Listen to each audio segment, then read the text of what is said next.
रही मन देख बड़ेन को लघु न दीजिए डार। जहाँ काम आवे सोई कहा करे तलवार। जी हाँ, रहीमदास जी कहते हैं कि महंगी या बड़ी वस्तु को देखकर छोटी या सस्ती वस्तु का मूल्य कम नहीं कर देना चाहिए। जी हाँ, उसी प्रकार से जिस प्रकार कि जहाँ काम आवे सुई कहाँ करे तलवार। अगर सुई का कार्य है तो वहाँ पर तलवार से कुछ नहीं होगा।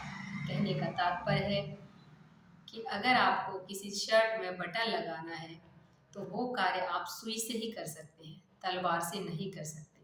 अर्थात प्रत्येक वस्तु का या प्रत्येक व्यक्ति का अपना अलग महत्व होता है। तो हर किसी का अपना अपना अलग महत्व है। अर्थात हमें किसी को बड़ा छोटा नहीं समझना चाहिए। इसी पर आधारित है ये कहानी जो कि मैं आपको सुनाने वाली हूँ।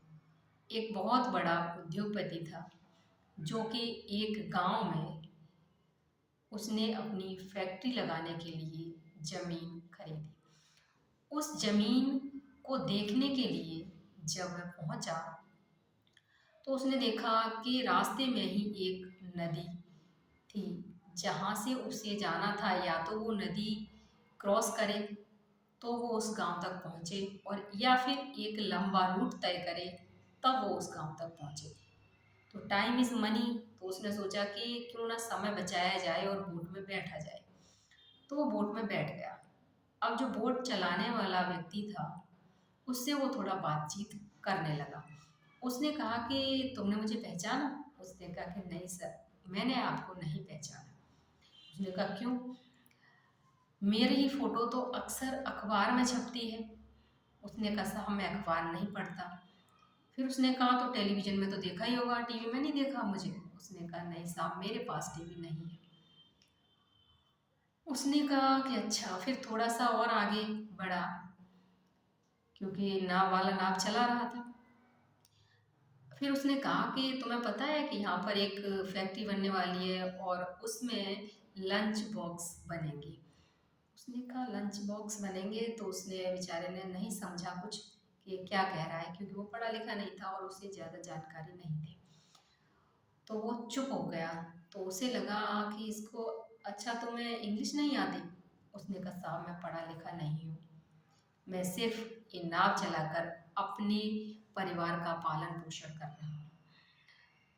उसने कहा फिर तो तुम्हारा आधा जीवन व्यर्थ हो गया। अब वो नाव वाला सोचने लगा कि मेरा आधा जीवन व्यर्थ हो गया। तो थोड़ा बहुत दुखी हो गया, और दुखी होते हुए कहना चाहिए कि उसके मन में एक तूफान सा चल रहा था। और इधर ईश्वर ने भी एक तूफान दिया, तेज तेज हवाएं चलने लगी और मौसम खराब होने लगा। अब एक तो बाहर तूफान और एक उसके मन में भी तूफान। तो क्या हुआ कि नाव थोड़ी डगमगाने लगी और नाव में पानी भरने लगा। अब जब नाव में पानी भरने लगा तो उस व्यक्ति ने देखा। उसने कहा कि साहब कि हाँ, क्या आपको तैरना तो आता है? उस उद्योगपति ने कहा कि क्यों, तैरने की क्या ज़रूरत है, मुझे तैरना नहीं आता। उसने कहा साहब अगर नाव डूब गई तो अगर आप तैर लेंगे तो ही बच पाएंगे, नहीं तो नहीं बच पाएंगे। तो उसने कहा नहीं मुझे बचाओ, मैं तुम जितना कहोगे उतना धन देने के लिए तैयार हूँ, लेकिन मेरी जान बचाओ, तुम किसी भी प्रकार से बचाओ।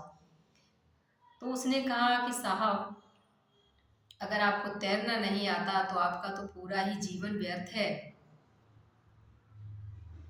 लेकिन आप चिंता मत कीजिए, मुझे तैरना भी आता है और डूबते हुए लोगों को बचाना भी आता है।